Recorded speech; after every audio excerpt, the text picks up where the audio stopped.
Hello बच्चों, नमस्कार। आपका एक बार फिर से स्वागत है निशान सर के इस ऑनलाइन क्लासरूम में। तो आज का सब्जेक्ट है फाइनेंशियल मैनेजमेंट, जिसकी आप लोगों को बेसब्री से इंतजार है। तो आज हम लोग इसमें भी एज यूजुअल जितने भी सारे इंपॉर्टेंट टॉपिक्स और क्वेश्चन आने के चांसेस, जिसके मोस्ट इंपॉर्टेंट क्वेश्चंस के आने के चांसेस बहुत ज्यादा हैं, आज सारे क्वेश्चंस को हम लोग डील करेंगे और समझेंगे कि फाइनेंशियल मैनेजमेंट एक्चुअली में होता क्या है। तो चलिए फटाफट स्टार्ट करते हैं आज का ये video.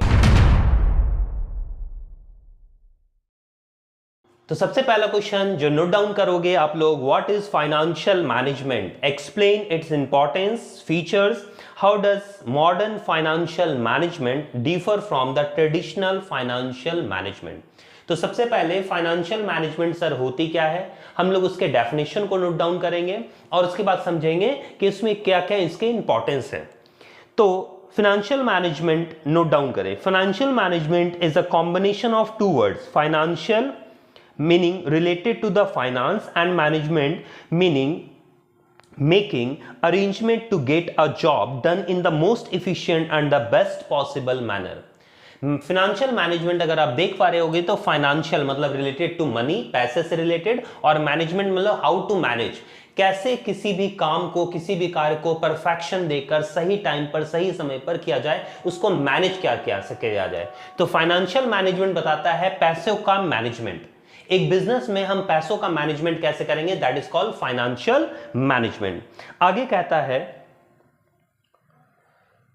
thus the combination meaning of financial management is to manage the financial related to the operation of a business enterprise in the best and the most efficient manner। Best and most efficient manner, सबसे अच्छा तरीका पैसों का, क्योंकि इसमें बताया जाता है पैसों का मैनेजमेंट, सोर्सेस कहां से हम पैसे लाएंगे। देखो पैसे, सोर्सेस ऑफ फाइनेंस दो होते हैं, एक होता है हमारा ओनर्स फंड, दूसरा होता है बोरोड फंड। या तो हम खुद के पैसे को इन्वेस्ट करेंगे बिजनेस में, या तो बाहर से कर्ज लेंगे। अगर खुद के पैसे की बात की जाए तो यहां पर रिटेन अर्निंग्स, रिजर्व फंड और हमारे पास जो होते हैं शेयर्स कैपिटल, जिसमें हम लोग equity share, preference share issue कर सकते हैं। अगर बाहर से कर्ज लेने की बात हो, बोरोड फंड, तो उसमें डिबेंचर, बॉन्ड्स, लोन्स, ये सारी चीजें हमारी आती है जो हम लोग आउटसाइडर से लेते हैं। तो हमारे पास रिसोर्सेज कहां से पैसे आएंगे, उसको पूरी तरह से मैनेज करना ही हमारा क्या कहलाता है, फाइनेंशियल मैनेजमेंट कहलाता है। तो इस क्वेश्चन को आप लोगों को बहुत अच्छे से पढ़ लेनी है। हमारा नेक्स्ट क्वेश्चन है what is the meaning of working capital, explain the factors affecting working capital requirements. सबसे पहले सर वर्किंग कैपिटल होती क्या है, डेफिनेशन को नोट डाउन करोगे। कहता है working capital means the excess of current assets over current liabilities. if the current assets are equal to current liabilities, working capital will be zero, and if the current liabilities are more than current assets, working capital will be known as negative working capital। Working capital का मतलब formula अगर हम लोग note down करें तो working capital का formula होता है, सबसे पहले ध्यान दोगे, working capital is equal to current assets minus current liabilities. Current assets minus current liabilities. अगर करंट एसेट्स और करंट लायबिलिटीज दोनों इक्वल हुए, मतलब 1 lakh minus 1 lakh, that means हमारा वर्किंग कैपिटल क्या हो जाएगा, जीरो। और अगर हमारा लायबिलिटीज ज्यादा हुआ तो ये आ जाएगा नेगेटिव में, मतलब हमारा वर्किंग कैपिटल नेगेटिव में चल गया, हमने ज्यादा पैसे खर्च कर दिए या ज्यादा पैसों की जरूरत है। और बाकी अगर कम हुआ, जैसे 1 लाख है और हमारे पास यहाँ 30,000 है, तो वी गेट 70,000। अब वर्किंग कैपिटल होता क्या है, बात को समझे, नाम से ही पता चल रहा है वर्किंग मतलब डे टू डे लाइफ में हम लोगों को जितने एसेट्स और लायबिलिटीज के लिए एक्सपेंसेस चाहिए, रिक्वायरमेंट चाहिए कैश की, that is called working capital. मतलब बिजनेस को स्मूथ फ्लो में चलाने के लिए जितने भी हमारे पास एसेट्स है, we know that we have 2 types of assets. Basically हमारे पास 2 तरह के एसेट्स होते हैं, ऐसे तो बहुत सारे हैं बट बेसिकली 2 तरह के माने जाते हैं, फिक्स्ड और करंट। तो फिक्स एसेट्स को इजी वे में यूज करने के लिए हम लोगों को क्या होता है कि वर्किंग कैपिटल की जरूरत पड़ती है। ठीक है, डे टू डे लाइफ उसको मेंटेनेंस करने की जरूरत पड़ती है, बहुत सारे एक्सपेंडिचर की जरूरत पड़ती है। तो बिजनेस एक्टिविटीज को स्मूथ फ्लो में चलाने के लिए जो भी पैसे की रिक्वायरमेंट होती है वो हमारा क्या कहलाता है, वर्किंग कैपिटल। इसीलिए इसका फॉर्मूला है current assets minus current liabilities. जितना भी हम लोगों को करंट एसेट्स हमारे पास पैसे आए या फंड्स आए या प्रॉपर्टीज आई, माइनस जितना हम लोगों को देना है, बाकी जो बचा वो हम लोगों को रिक्वायरमेंट है, हम लोगों को खर्च करनी है, उतना पैसा हम लोगों को चाहिए। ठीक है, ये याद रखोगे, हमारा वर्किंग कैपिटल है। अगर हम लोग इसकी बात करें फैक्टर्स की, ठीक, तो हम लोग को डे टू डे लाइफ में अगर नॉर्मल 2-3 एग्जांपल फटाफट बता दे तो, जैसे अगर हम लोग कोई भी चला रहे तो वर्कर्स को जितना भी वेजेस पेमेंट करना है वो सारी चीजें, तो मेंटेनेंस हम लोगों को पैसा चाहिए, हम लोगों को रेंट चाहिए, हम लोगों को सैलरीज चाहिए, तो ये कम से कम आप लोग बेसिक समझ लोगे, ये क्या हो गया, वर्किंग कैपिटल रिक्वायरमेंट। अब जो मैं बताने जा रहा हूं फैक्टर्स अफेक्टिंग, उससे आपको बहुत ज्यादा क्लियर हो जाएगा कि एक्चुअली में वर्किंग कैपिटल होता क्या है। तो वर्किंग कैपिटल की जरूरत कब कब पड़ती है और क्या रिक्वायरमेंट्स है इसकी, देखोगे। सबसे पहले कहता है nature of business. Nature of business, अगर हमारा बिजनेस, ध्यान से सुनोगे, सबसे पहला है नेचर ऑफ बिजनेस। अगर हमारा बिजनेस मैन्युफैक्चरिंग बिजनेस है, अगर हम कोई गुड्स बनाते हैं, तो हम लोगों को ज्यादा वर्किंग कैपिटल की जरूरत पड़ेगी, क्योंकि हम लोगों को ज्यादा पैसे लगेंगे गुड्स बनाने के लिए। अगर हमारा बिजनेस वर्किंग बिजनेस नहीं है, दैट मीन्स मैन्युफैक्चरिंग बिजनेस नहीं है, सिर्फ हम लोग सर्विस प्रोवाइड करते हैं, या फिर हम लोग क्या ट्रेडिंग नहीं करते हैं, ठीक, तो हम लोगों को वर्किंग कैपिटल की कम जरूरत पड़ेगी। जस्ट लाइक जैसे अगर मान लो बात की जाए कुछ गवर्नमेंट कंपनीज की, जस्ट लाइक रेलवे हो गई, इलेक्ट्रिसिटीज हो गई, वाटर हो गई, गैस कंपनी हो गई, तो इसको ज्यादा वर्किंग कैपिटल, क्योंकि इसको स्टॉक मेंटेन नहीं करना है, ज्यादा स्टॉक मेंटेन नहीं करना। वही अगर मैं साड़ी बेचता हूं, मान लो मेरी साड़ी की दुकान है, तो मुझे स्टॉक मेंटेन करना पड़ेगा, हमेशा नई नई साड़ियां मंगानी पड़ेगी, मुझे लाइटिंग, फर्नीचर, गोडाउन्स, ये सारी चीजें बनानी पड़ेगी, सैलरी देना पड़ेगा, तो ये सारी चीजें हम लोग को रिक्वायरमेंट पड़ेगी। तो याद रखोगे, नेचर ऑफ बिजनेस में आपको लिखना है कि यहां पर 2 तरह के बिजनेस हैं, एक मैन्युफैक्चरिंग बिजनेस, एक सर्विस मोटिव। तो सर्विस मोटिव में हम लोगों को कम लगता है पैसा, वर्किंग कैपिटल की कम रिक्वायरमेंट पड़ती है as compare to the manufacturing business. अगर हमारा मैन्युफैक्चरिंग बिजनेस है तो हमें ज्यादा वर्किंग कैपिटल की जरूरत पड़ती है। नेक्स्ट है प्रोडक्शन पॉलिसी। तो याद रखोगे प्रोडक्शन की पॉलिसी, अगर हम लोग production long period of time के लिए करते हैं तो मुझे large amount of working capital की जरूरत पड़ेगी। और अगर हमारा प्रोडक्शन जो है वो सीजनल है या शॉर्ट पीरियड ऑफ टाइम के लिए है तो कम वर्किंग कैपिटल की जरूरत पड़ेगी। सर थोड़ा एक्सप्लेन कर दे देहाती में, समझोगे। अगर हम लोग कोई बिजनेस लंबे समय तक चला रहे हैं और प्रोडक्शन कर रहे हैं तो ज्यादा दिन तक काम चलेगा, वर्कर ज्यादा लगेंगे, मेंटेनेंस ज्यादा लगेगी, तो ज्यादा पैसे की जरूरत पड़ेगी। अगर हमारा सीजनल है, 1 महीने में 2 महीने में काम कंप्लीट हो जाता है, तो मुझे कम पैसे की जरूरत पड़ेगी मेंटेन करने के लिए। Is it clear. नेक्स्ट कहता है क्रेडिट पॉलिसी। अगर बिजनेस क्रेडिट पॉलिसी को फॉलो करती है, मान लो उधार बेचती है, तो फिर हम लोगों को ज्यादा पैसे की जरूरत पड़ेगी, क्योंकि हम लोग खरीद कर ला रहे हैं रॉ मटेरियल कैश में और हम उधार में बेच दे रहे हैं। बाकी रिकवरी तो बहुत दिनों में होगी, हो सकता है पैसा डूब भी जाए। तो अभी बिजनेस को फ्लो में चलाने के लिए we have required more amount of working capital, तो हम लोग को ज्यादा वर्किंग कैपिटल की जरूरत पड़ेगी अगर हमारी क्रेडिट पॉलिसी है। बट अगर हमारी कैश पॉलिसी है तो हम लोगों को कम वर्किंग कैपिटल की जरूरत पड़ेगी। नेक्स्ट कहता है growth and expansion of business. अगर हमारा बिजनेस जो है वो ग्रोइंग है, अगर वो बढ़ रहा है, बहुत ज्यादा लार्ज साइज का बिजनेस है, तो हम लोग को ज्यादा वर्किंग कैपिटल की जरूरत पड़ेगी। और अगर हमारा बिजनेस लार्ज साइज का नहीं है, स्मॉल साइज का है, उतना ज्यादा ग्रो नहीं कर रहा, तो कम वर्किंग कैपिटल की जरूरत पड़ेगी। नेक्स्ट है बैंक क्रेडिट। अगर किसी बिजनेस को इजी वे में बैंक से उधार मिल जाता है तो उसको ज्यादा वर्किंग कैपिटल मेंटेन करने की जरूरत नहीं है, उसको ज्यादा पैसे रखने की जरूरत नहीं है, क्योंकि उसको पता है कि अगर डे टू डे लाइफ में अगर उसको पैसे की जरूरत पड़ी, तुरंत फोन घुमाएगा, हाँ भैया मैनेजर साहब सुनो मुझे इतने पैसे की जरूरत है, तुरंत लोन क्रेडिट हो जाएगा। Is it clear. तो अगर बैंक फैसिलिटीज है किसी बिजनेस में तो उसको ज्यादा वर्किंग कैपिटल मेंटेन करने की जरूरत नहीं है। नेक्स्ट कहता है अवेलेबिलिटी ऑफ रॉ मटेरियल। अगर आपको रॉ मटेरियल, अभी मैंने बताया कि रॉ मटेरियल मुझे कैश में खरीदना पड़ता है, मान लो कि मेरा जो क्रेडिटर है, हम जहां से रॉ मटेरियल खरीदते हैं, वो बहुत ही अच्छा इंसान है, वो मुझे उधार भी दे देता है। तो अगर रॉ मटेरियल आपको इजी वे में अवेलेबल हो जाता है without any amount of cash, या फिर आपको कोई पैसे देने की जरूरत नहीं है, तो फिर आप क्या कर सकते हो, less amount of working capital requirement यहां पर होगा, क्योंकि आपको ज्यादा मेंटेन करने की जरूरत नहीं है। आपको पैसे देने धीरे धीरे देना है, इंस्टॉलमेंट देना है, बाद में देना है। तो आप जैसे जैसे बेचते जाओगे सामान, पैसा लेते जाओगे, फिर उसको पे करते जाओगे। इज इट क्लियर, समझ में आ रहा है ना। तो यहां पर याद रखोगे कि अगर रॉ मटेरियल इजी वे में मिल जाता है तो हम लोग को ज्यादा वर्किंग कैपिटल की जरूरत नहीं है। डिविडेंड पॉलिसी, अगर कोई कंपनी डिविडेंड पॉलिसी बांटती है कैश में तो उसको ज़्यादा कैश रखने की जरूरत है, मतलब ज्यादा वर्किंग कैपिटल रखने की जरूरत है। अगर वो डिविडेंड पॉलिसी नहीं रखती है या कैश में नहीं देना चाहती, काइंड्स में देना चाहती है या शेयर्स में देना चाहती है, तो फिर उसको कम वर्किंग कैपिटल मेंटेन करने की जरूरत है। टैक्स, हम लोग को टैक्स पे करना पड़ता है, आपको पता है हर साल।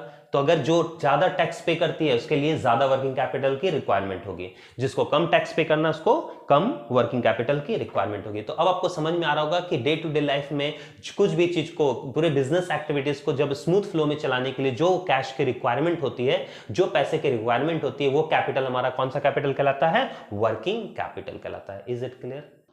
हमारा नेक्स्ट क्वेश्चन है, what do understand by risk, explain the type of risk, also differentiate between systematic and unsystematic risk. तो आप लोगों को रिस्क पढ़ लेनी है कि रिस्क होता क्या है। तो कुछ डेफिनेशन मैं डिफाइन करने जा रहा हूं, आप उसको नोट डाउन करोगे।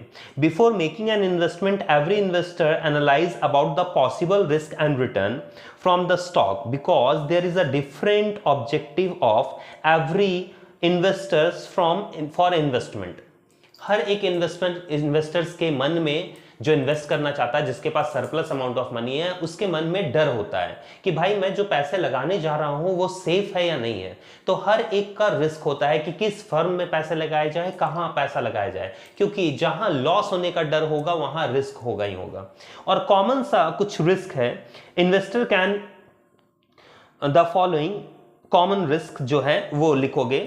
पहला है regular income in the form of dividend और इंटरेस्ट।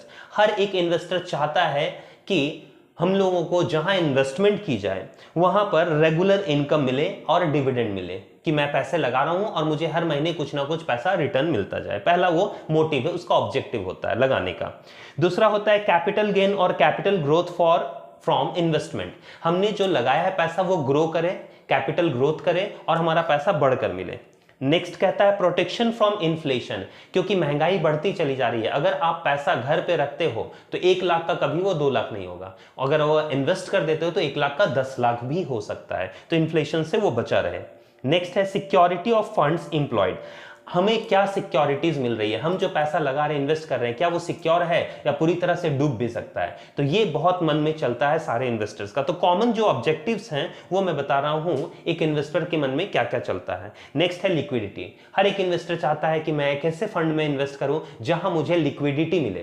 कहने का मतलब है कि वो जब चाहे पैसे को कन्वर्ट करवा सकता है कैश में। Is it clear? आगे अगर आप डेफिनेशन की बात करोगे तो डेफिनेशन लिख सकते हो, element of risk is present everywhere, हर जगह है।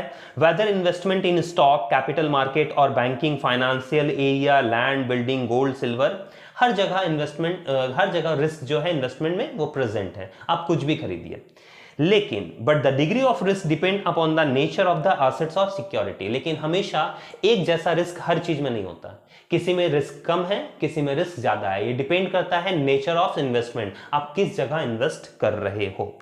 तो हम कह सकते हैं कि risk means the possibility of loss. Loss होने का डर ही रिस्क है। जहां आपको पता है कि रिस्क, जहां लॉस नहीं होने वाली, आपको पता है कि यहां पैसा लगाओगे पूरी तरह से पैसा जो है वो सेव है, तो फिर आपको रिस्क 0/सन्नाटा है। अगर आपको पता है कि नहीं पैसा लगाने से वो बढ़ भी सकता है, घट भी सकता है, तो पॉसिबिलिटी ऑफ लॉसेस है जहां आपको रिस्क डर लगेगा। ठीक, अगर बात की जाए कॉजेज ऑफ रिस्क तो नोट डाउन करोगे किस किस कारण से रिस्क होता है। Select a wrong investment option. अगर आप किसी इन्वेस्टमेंट का रॉन्ग ऑप्शन सिलेक्ट कर लेते हो, मतलब पैसा लगाने थे कहीं और, लगा दिए कहीं और, आपने गलत इन्वेस्टमेंट चूज कर लिया, तो आपको लॉस हो सकता है। दूसरा, investment at a wrong time. आपको किस टाइम पर इन्वेस्टमेंट करना है ये बहुत जरूरी है। सही समय क्या है आपका इन्वेस्टमेंट करने का, ये बहुत जरूरी है। समझ में आ गया? बहुत सारे लोगों को पता नहीं होता कि किस टाइम पर इन्वेस्टमेंट किया जाए, और वो ऐसे टाइम को चूज कर लेते हैं जहां से उसका वैल्यू घटने लगता है। ठीक, जैसे बात की जाए कि आइसक्रीम की, तो आइसक्रीम का डिमांड कब बढ़ता है? गर्मी में। तो आप लोग को आइसक्रीम की कंपनी में कब इन्वेस्टमेंट करना चाहिए?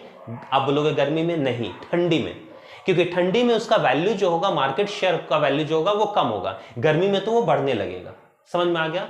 जैसे होटल्स में अगर आपको इन्वेस्ट करना है तो आप पिक टाइम पर, जब घूमने वाली टाइम होती है उसमें इन्वेस्ट ना करें। जब आपका जो टाइम रहता है जहां हम लोग कोई घूमने नहीं जाते हैं, school time, working time, office time रहता है, उस टाइम पर इन्वेस्ट करें, क्योंकि उस समय को होटल में कोई नहीं जाता है तो उसका जो वैल्यू है, मार्केट वैल्यू, वो कम रहता है। उस टाइम पर आप सस्ते में खरीदोगे, बाकी जब पिक टाइम आएगा तो सारी बुकिंग चलने लगेगी तो उसका वैल्यू धीरे धीरे बढ़ जाएगा, उस टाइम में फिर बेच देना है। तो सही समय क्या है, आपको ये चूज करना है। Next, investment at wrong time हो गया। मेक इन्वेस्टमेंट इन हाईली रिस्क सिक्योरिटी। अगर आप ज्यादा से ज्यादा रिस्की सिक्योरिटीज पर इन्वेस्ट कर देते हो तो भी आपका रिस्क बहुत बढ़ जाता है। बहुत सारे ऐसे गवर्नमेंट कंपनीज हैं, नॉन गवर्नमेंट कंपनीज है। देखो, गवर्नमेंट कंपनी में रिस्क कम है तो बेनिफिट्स भी कम है। आपने पढ़ा ही होगा, नो रिस्क नो गेन। बहुत सारे ऐसे गवर्नमेंट कंपनी जिसका वैल्यू ना ज्यादा बढ़ता है ना ज्यादा घटता है, ठीक है, वो ऐसा कांस्टेंट रहता है। तो अब डिपेंड करता है आपने कहां इन्वेस्ट किया है, वैसी कंपनी में इन्वेस्ट किया या बहुत फ्लक्चुएट करने वाली कंपनी पे इन्वेस्ट कर रखा है। Next, maturity period of investment. आपका मैच्योरिटी पीरियड कब है? अगर आपने जो इन्वेस्टमेंट कर रखा है वो बहुत लंबे समय का है, मैच्योरिटी पीरियड 20 साल, 50 साल, 60 साल में आपको रिटर्न मिलेगा, तो आपको कोई फायदा नहीं है, फिर आपका रिस्क बढ़ जाता है। अगर आपको 2-4 साल में पैसे मिल जाएंगे, जैसे मैंने 10 लाख लगाए, मुझे मान लो 2 दिन में ही पैसे 10 लाख वापस मिल जाएंगे, तो रिस्क कम है। 10 लाख लगाए, 10 साल के बाद मिलेगा तो रिस्क ज्यादा है, 10 साल तक मुझे रिस्क सहना पड़ेगा। समझ में आ गया? तो मैच्योरिटी पीरियड इन्वेस्टमेंट की कहलाती है। Next, investment amount.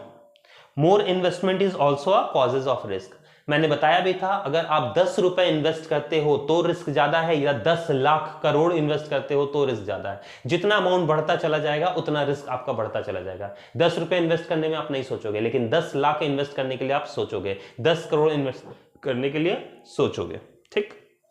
Next, technique of investment. आपने कौन सी टेक्निक्स को यूज किया है? फंडामेंटल टेक्निक्स होती है, जब आप शेयर मार्केट पढ़ोगे तो वहां टेक्निक यूज की जाती है कि हम लोगों को कहां बाय करना है, कहां सेल करना है। तो कौन सी टेक्निक्स आपने यूज कर रखी है वो आपको भी रिस्क कवर करके देती है और रिस्क को बढ़ाती या घटाती है। ठीक है। आपने कौन से एसेट्स पर इन्वेस्ट कर रखा है, वो मॉर्गेज है या नहीं है, आपको उस पर कुछ रिटर्न मिलेगा या नहीं मिलेगा, ये भी डिपेंड करता है। ठीक है। नेक्स्ट है redemption of investment amount. Redemption मतलब होता है रिटर्न। हमने जो इन्वेस्ट कर रखा है, 5 लाख हमने इन्वेस्ट कर रखा, कब तक हम उसको रिडीम करवा सकते हैं, कब तक हम उस पैसे को रिटर्न ले सकते हैं, ये भी डिपेंड करता है, आपका रिस्क को बढ़ाता और घटाता है। ठीक है। And nature of business. हम जिस बिजनेस पर पैसा लगा रहे हैं उसका नेचर क्या है। अगर उसका नेचर प्रॉफिट मोटिव है तो आपको तो बहुत प्रॉफिट होगा। अगर उसका नेचर प्रॉफिट मोटिव नहीं है, सोशल वर्किंग मोटिव है या सोशल सर्विसेज वो देती है, तो फिर आपको प्रॉफिट होने के चांसेस बहुत कम है, उसमें बहुत ज्यादा आपको प्रॉफिट नहीं मिलेगा।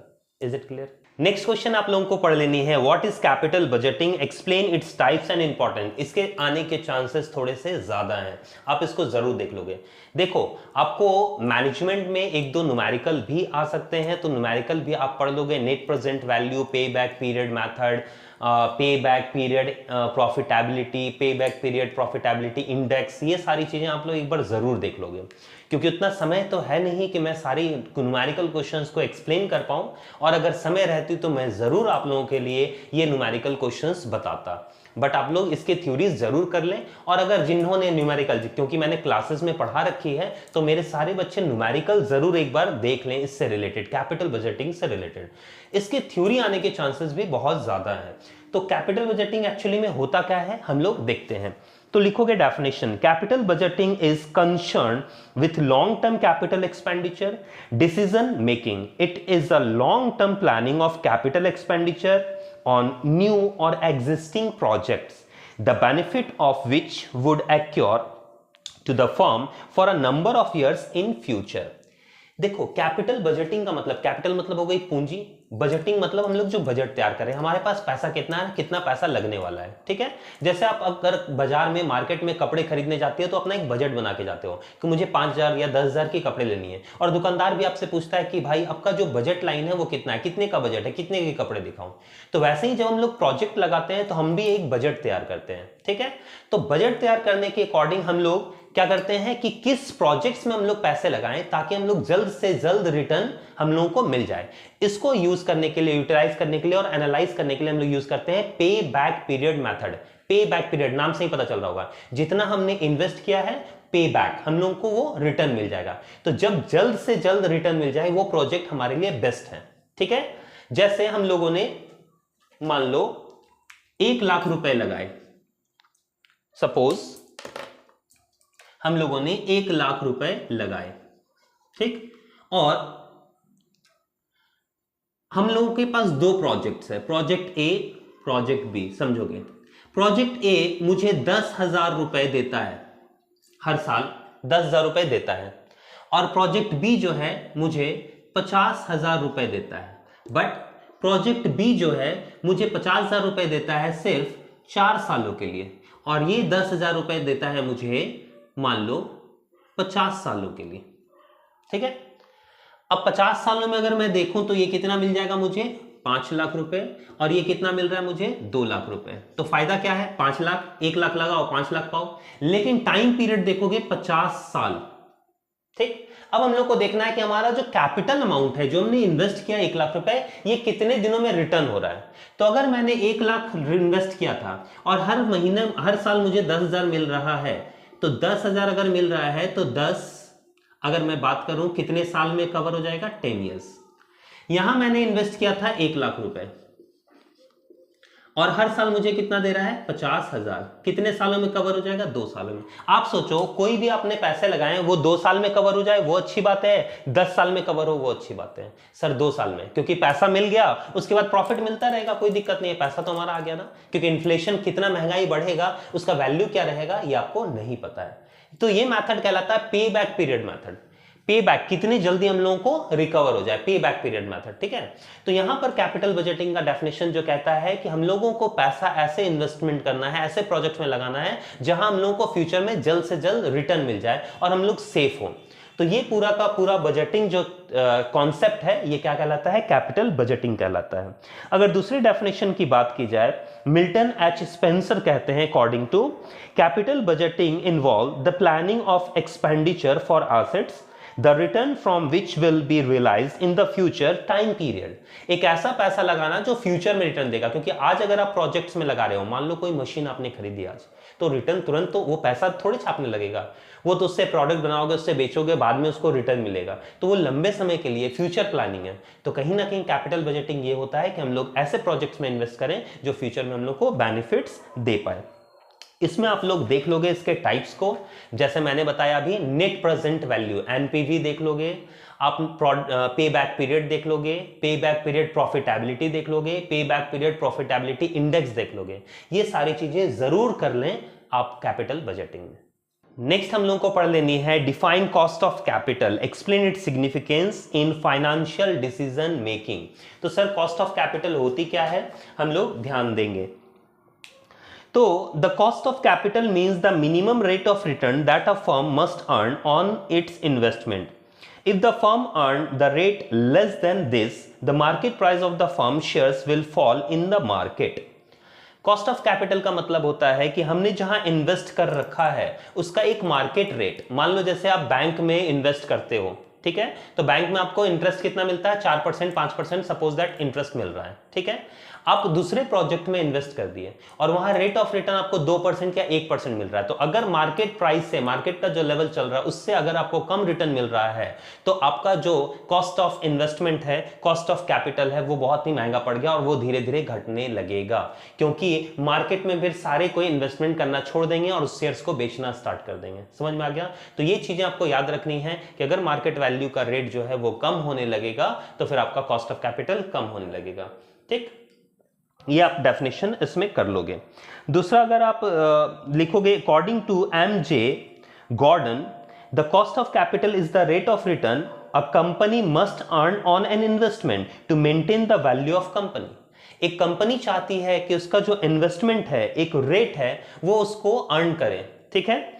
मार्केट रेट एक कंपनी चाहती है कि उसका बना रहे, रिटर्न जो है उसका बना रहे, ताकि उसके शेयर्स का वैल्यू जो है वो कम ना हो। जैसे एक कंपनी 10% रिटर्न दे रही है तो बहुत अच्छा रिटर्न दे रही है, बाकी अगर बैंक में पैसा रखते या दूसरी जगह पैसा रखते तो 5% या 8% मिलता है, ये 10% दे रही है, तो वो उसको मेंटेन करना चाहती है, वो उसको कम नहीं करना चाहती। ये आपका कॉस्ट ऑफ कैपिटल कहलाता है। आपको मेन सोर्सेज ऑफ फाइनेंस भी देख लेनी है, लॉन्ग यहाँ पर main sources of long term finance के लिए हमारे पास दो है, ओनर्स फंड जैसे मैंने बताया था, ओनर्स कैपिटल और बोरोड डेब्ट्स कैपिटल, जिसमें इक्विटीज, प्रेफरेंस, रिटेन अर्निंग आप कर सकते हो। तो आप सोर्सेज ऑफ कैपिटल देख लोगे, लॉन्ग टर्म, एक लॉन्ग टर्म फाइनेंस होता है, एक शॉर्ट टर्म फाइनेंस होता है, तो इसमें आप जरूर इसको पढ़ लोगे, ठीक है, लॉन्ग टर्म फाइनेंस और शॉर्ट टर्म फाइनेंस।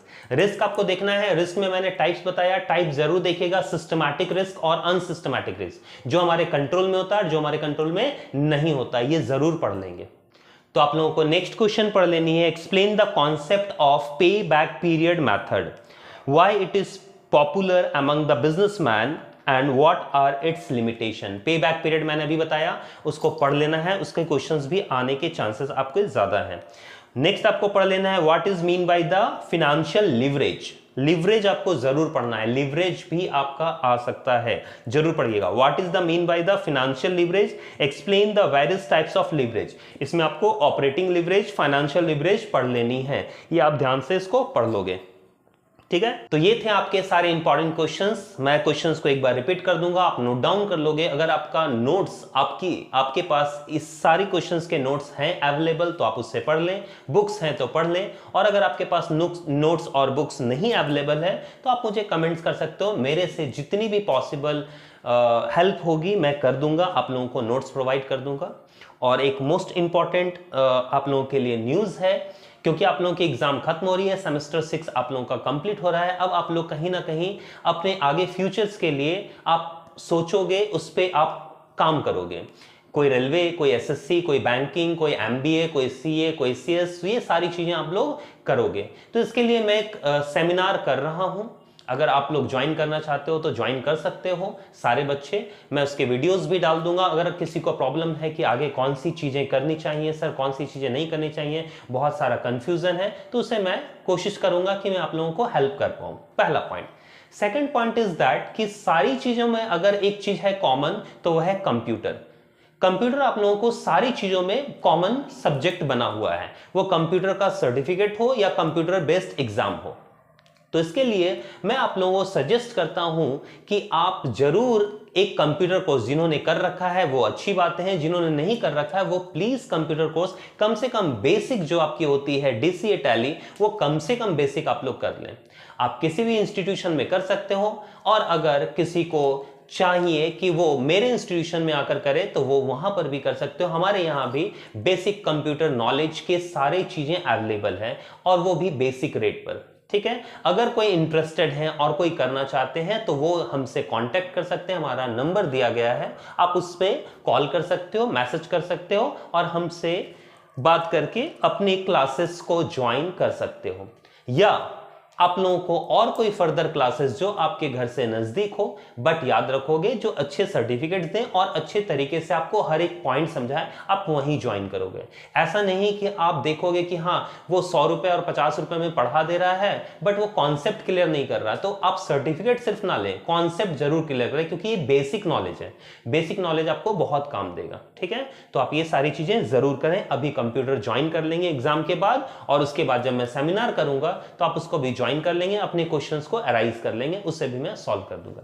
तो फटाफट नोट डाउन करेंगे कौन कौन से क्वेश्चंस को मैंने बताया और कौन कौन से क्वेश्चंस आप लोगों को पढ़ लेनी है। पहला, what is financial management, explain its importance, how does modern financial management differ from the traditional financial management, पहला पॉइंट पढ़ लेना है। दूसरा आप लोगों को पढ़ लेनी है what is capital budgeting, explain the types and importance of capital budgeting, जिसमें मैंने बताया पे बैक पीरियड और एनपीवी वगैरह वगैरह पढ़ लेनी है आपको।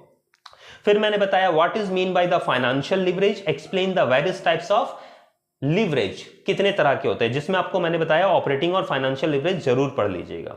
नेक्स्ट मैंने बोला working capital, what is the meaning of the working capital, explain the factors affecting working capital requirement, ये मैंने समझा भी दिया।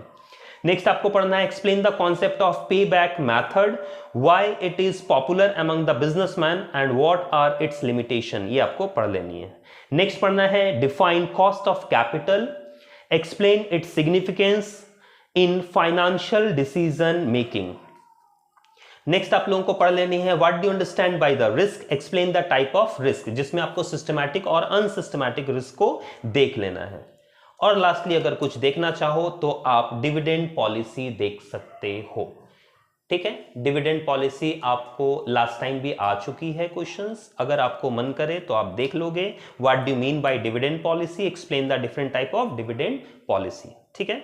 बट जो कैपिटल बजटिंग है ये सब में मुझे बहुत ज्यादा चांसेस हैं कि रिस्क, कैपिटल बजटिंग, आपका leverage management, working capital, cost of capital, ये बहुत ही इंपॉर्टेंट है, ये आने के चांसेस मेरे अकॉर्डिंग बहुत ज्यादा है।